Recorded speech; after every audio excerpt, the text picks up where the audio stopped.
Today's presented video showcases Michael Myers, the mysterious embodiment of malevolence, known in the original films within the series as The Shape. The Halloween universe offers 4 separate timelines to draw from, the subsequent timeline, encompassing Halloween 1, 2, and 4 through 6, the H2O timeline, Rob Zombie's timeline, and lastly, the most recent timeline, consisting solely of the original Halloween film and the latest sequels. Nevertheless, excluding the Rob Zombie films, each timeline shares one common element, the original film. Moreover, 2 of the timelines also incorporate the sequel.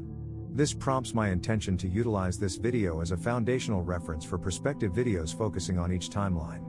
This video is intended to establish the underlying themes that consistently traverse each of Michael's timelines, as manifested in the first 2 films. Now, with this context in place, let's address several key aspects concerning Michael. What insights do these 2 films offer about Michael Myers? Let's delve into the physical and auditory attributes of Michael. Michael refrains from verbal communication in these films, except for a few minor instances of pain-induced grunts. He makes no sound at all.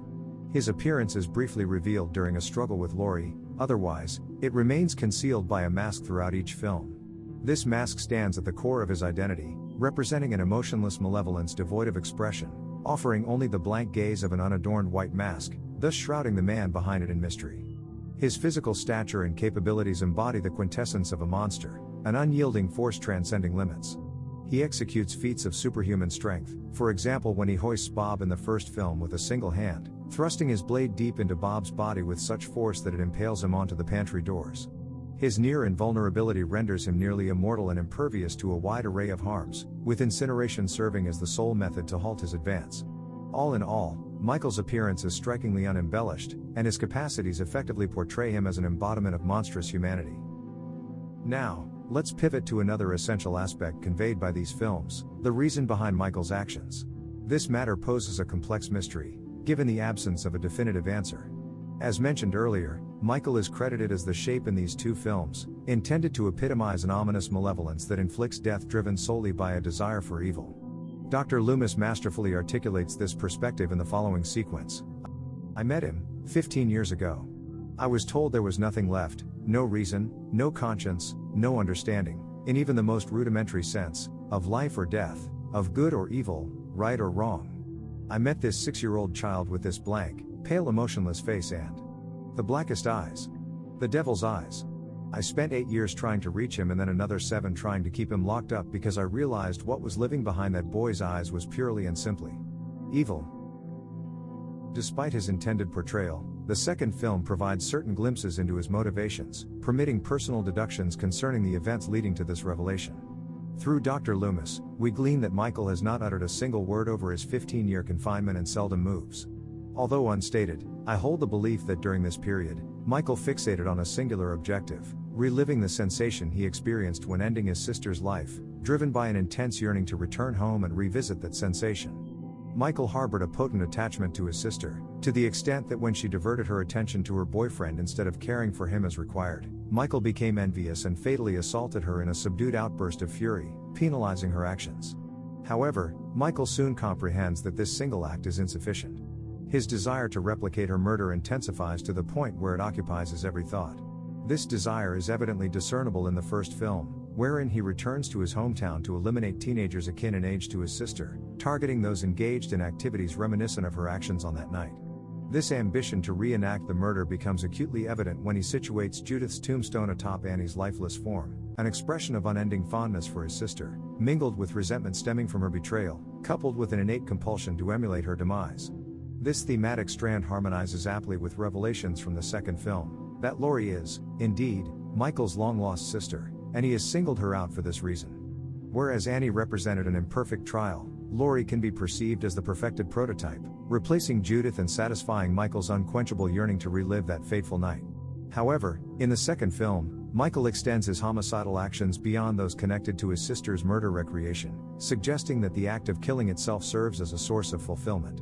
A fascinating facet of Michael's portrayal in the second film involves his affiliation with Samhain, a term Loomis characterizes as the Celtic lore of the departed, a festival denoting the close of summer, delving into the subconscious and inner darkness. This singular term encapsulates Michael's essence effectively. I am of the conviction that Michael perceives himself as the master of death, a shadow manifesting on the festival night of All Hallows Eve to deliver death to chosen individuals.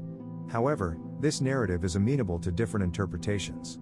Michael's motivation in the second film, focused on his sister's recreation, may encompass various dimensions or diverge fundamentally, underscoring his portrayal as an enigmatic malevolence. Consequently, this discourse culminates in two divergent viewpoints: Michael, a product of jealousy, driven by an insatiable need to replicate his inaugural kill, bolstered by formidable strength and immunity, metamorphosing into an unstoppable force that achieves his objectives, or as Dr. Loomis delineates, a being of unadulterated evil whose motivation revolves solely around releasing his malevolence in the only environment he comprehends, a mindless, supernatural entity unshackled to sow terror across the realm. The Shape, lurking in the shadows. What are your thoughts? I hold a degree of partiality to both perspectives, yet acknowledge the potential for unexplored elements or additional layers within Michael's cinematic portrayal that might have eluded me. Kindly apprise me in the comments section. Per tradition, I strive to encapsulate a character's essence to offer a tangible depiction of their nature and motivations. However, for this video, I deem it fitting to present two conclusions. On one hand, we encounter an individual corrupted by jealousy, consumed by an unrelenting drive to recreate his inaugural kill, brooding for 15 years to execute his envisioned return and relive the exhilaration he experienced when plunging his blade into his sister's flesh. This individual, perhaps predisposed through genetics or influenced by external supernatural forces, wields immense strength and invulnerability, rendering him an unstoppable juggernaut. Alternatively, on the other hand, we encounter a character purely characterized by evil, motivated solely by the impulse to unleash his malevolence upon the sole environment he's ever known, an unthinking, supernatural juggernaut, a harbinger of terror set free solely to sow panic and destruction. The Shape, concealed within the shadows. How do you perceive this duality? While I lean towards either interpretation, I acknowledge the potential existence of unexplored nuances or facets of Michael's persona in these films that might have eluded my analysis. If so, please enlighten me through your comments. As always, I trust you've found this entry in the series engaging, and if you desire more of my content, feel at liberty to subscribe. While you express your thoughts on this video, feel welcome to propose any recommendations for a villain you'd relish seeing showcased in an upcoming series episode. My gratitude for your attention, and I anticipate our next interaction.